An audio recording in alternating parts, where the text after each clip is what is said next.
Our next speaker is a more experienced member of Dynamically Speaking, and we're going to be receiving a brand new project. It's an icebreaker in our new Pathways program. Joseph joined Dynamically Speaking Toastmasters in 2006, and except for a short absence, he has been a consistent presence where he enjoys the friendly and educational environment. His life path started in a village in Kenya in the late 1950s. This morning, he will share with us his early childhood memories, the formative years that built the foundation of who he is today. Ladies and gentlemen, Joseph Aoro, in the beginning. Joseph. In the beginning, God created the heavens and the earth and all the accompanying multitudes. Then God said, "Let us make humankind in our image and likeness." How awesome that I am in his image. It is said that it takes a village to raise a child. My story is about my village, a glimpse of my earliest childhood memories at ages 4 to 6 years. I was born in 1957 in a rural village in Kenya. For reference, my home area was populated by the Luo tribe in Kenya and the village by the Seme clan. To find my home, you can Google the village of Walungo in Kenya, Africa, for those who do not know where Kenya is. So what was my home setting? Picture with me a rural village 50 years ago with sparse trees, open spaces, and green shrubbery, 50 kilometers away from the nearest urban center. During the rainy season, the place was green and lush, but during dry weather, it's brown. The village had about 100 families, related by their clan affiliation, cultural beliefs, and values. It was a close-knit community, all looking out for each other. Occasions such as births and deaths were celebrations and ceremonies that were observed by all. Most houses were round, grass-thatched, mud huts. There was no electricity. Lighting was by paraffin lamps. Cooking was by wood fetched from bushes around. And water was generally fetched from a nearby stream where it was carried home in pots on heads, mostly by girls. My father was a teacher, so he had an income higher than the average in the community. So he was able to build our house with iron roof and concrete blocks.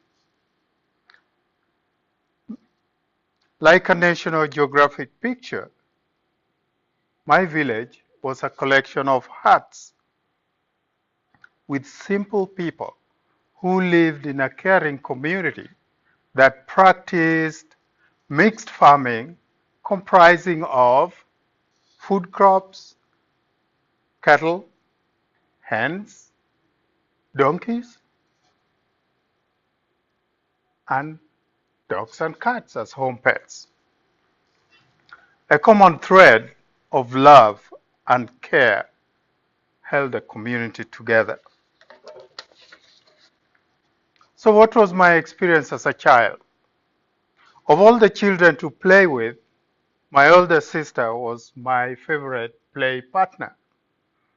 We built toys with sticks and mud, toys like huts, trucks, tables, chairs, and even animals.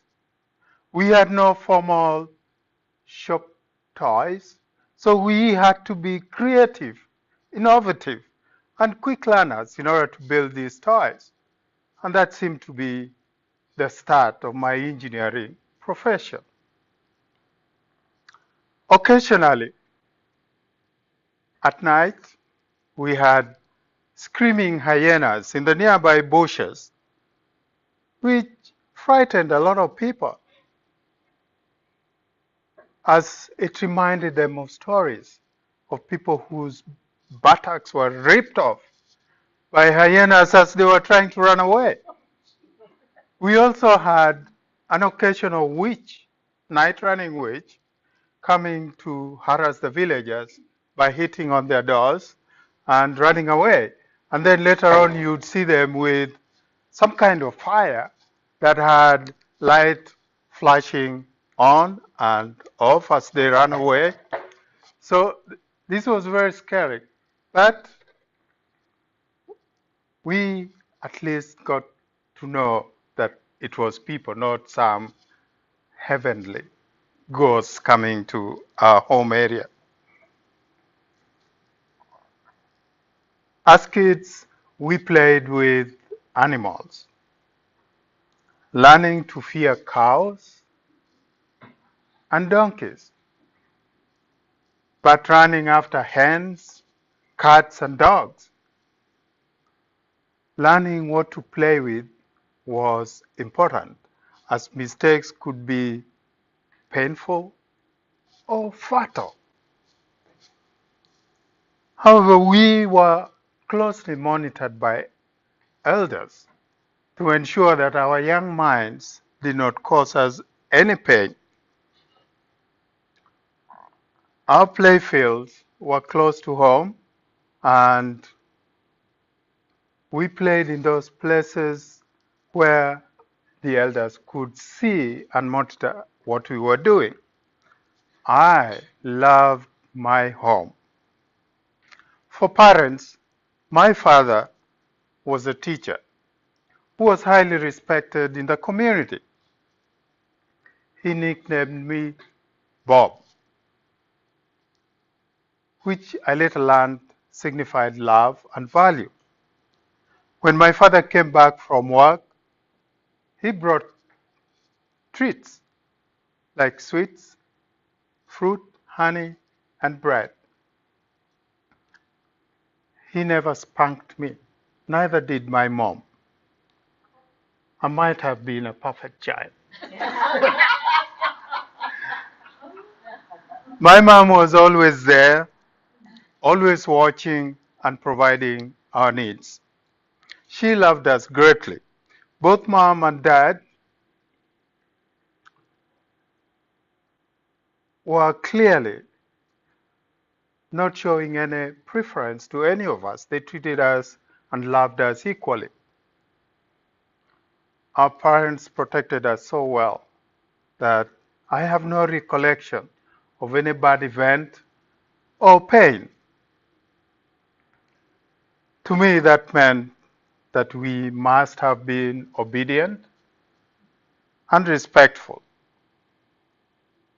How else could you survive without spanking during those days? Besides my mother, I was closely supervised by unmarried women relatives and neighbors who watched over us to make sure there was no pain or suffering for us. In conclusion, my early childhood memory is reminiscent of love, acceptance, family, community, and care. This beginning formed the base for the rest of my life. They taught me to love and respect. I now understand why they say it takes a village to raise a child. Thank you.